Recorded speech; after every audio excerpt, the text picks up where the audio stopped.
അപ്പൊ കൂട്ടുകാരെ, ഇന്നത്തെ നമ്മളെ വീഡിയോ എന്ന് പറഞ്ഞാല് ഇന്ന് നമ്മൾ തയ്യാറാക്കിയിരിക്കുന്ന പറഞ്ഞാൽ ദോശയാണ് കേട്ടോ. പെട്ടെന്ന് തയ്യാറാക്കി എടുക്കാൻ പറ്റിയ രീതിയിലാണ് നമ്മൾ ചെയ്തേക്കുന്നത്. നമ്മളെ റവയും ഒരു പിടി തേങ്ങയും മതി. നമുക്ക് അടിപൊളിയായിട്ട് ദോശ ഉണ്ടാക്കാം. നല്ല സോഫ്റ്റ് ആണ്, ടേസ്റ്റിയാണ്, സൂപ്പറാണ്. കണ്ടാലോ നമുക്ക്.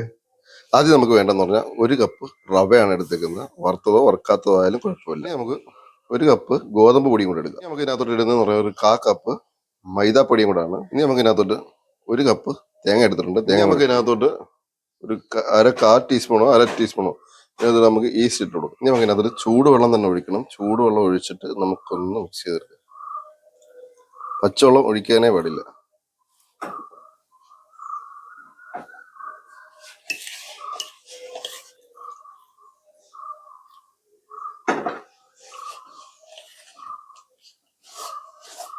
ഇനി നമ്മൾ അവിടെ ഒരു ജാർ എടുത്തിട്ടുണ്ട്. ഇനി നമുക്കിത് 2-3 പ്രാവശ്യമായിട്ട് ഒന്ന് നല്ല പേസ്റ്റ് ആയിട്ട് ഒന്ന് അരച്ചെടുക്കണം. ഇപ്പൊ നമ്മൾ അരച്ചെടുത്തിട്ടുണ്ട്. നമുക്കൊരു പാത്രത്തിലോട്ട് മാറ്റാം. നല്ല പേസ്റ്റ് ആയിട്ട് അരച്ചെടുത്തിട്ടുണ്ട്. ഇപ്പൊ നമ്മൾ മൊത്തത്തിൽ അരച്ചെടുത്തിട്ടുണ്ട്. അത് നമ്മൾ ഒഴിച്ചു കൊടുക്കാം. ഇനി നമുക്ക് ഇതിനകത്തോട്ട് ഒരു 1/4 ടീസ്പൂൺ പഞ്ചസാര ഇട്ട് കൊടുക്കാം. ഇനി നമുക്ക് പാകത്തിനനുസരിച്ചുള്ള ഉപ്പും കൂടി ഇട്ട് കൊടുക്കുക. ഇനി നമുക്ക് കുറച്ച് വെള്ളം കൂടെ ഒഴിച്ച്, ചൂടുവെള്ളം തന്നെ എടുക്കണം കേട്ടോ. ചൂടുവെള്ളം ഒഴിച്ചിട്ട് ഒന്ന് മിക്സ് ചെയ്തെടുക്കുക.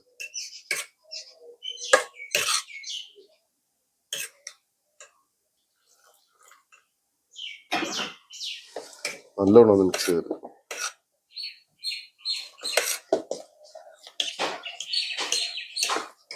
അപ്പൊ നമ്മൾ നല്ല രീതിയിൽ ഒന്ന് മിക്സ് ചെയ്തെടുത്തിട്ടുണ്ട്. ഇനി നമുക്കിത് ഒരു അരമണിക്കൂർ നമുക്കൊന്ന് അടച്ചു വെച്ചു.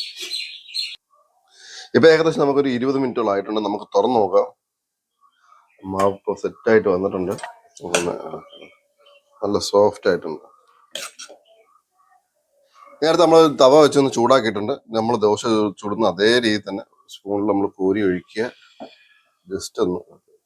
അപ്പോൾ ദോശയ്ക്ക് മാവ് ഒഴിക്കുമ്പോൾ അതേ രീതിയിൽ തന്നെയാണ് നമുക്ക് ബബിൾസ് വരുന്നത്. അതിനൊക്കെ എല്ലാം നമുക്ക് വന്നിട്ടുണ്ട്. ഇതെല്ലാം ഒന്ന് ഡ്രൈ ആയി വരുമ്പോൾ നമുക്കൊന്ന് തിരിച്ചിട്ട് കൊടുക്കാം. ഇനി നമുക്കൊന്ന് തിരിച്ചിടാം. അപ്പൊ കൂട്ടുകാരെ, നമ്മൾ എല്ലാം റെഡിയാക്കി എടുത്തിട്ടുണ്ട്. നല്ല അടിപൊളി സോഫ്റ്റ് ആയിട്ടുള്ള ദോശയാണ്. എളുപ്പത്തിൽ നമുക്ക് ചെയ്തെടുക്കാം. ഒരുപാട് സമയമൊന്നും വേണ്ട, പെട്ടെന്ന് ചെയ്തെടുക്കാൻ പറ്റുകയാണ്. ഇഷ്ടപ്പെട്ട ഒന്ന് ലൈക്ക് അടിക്കാൻ മറക്കല്ലേ.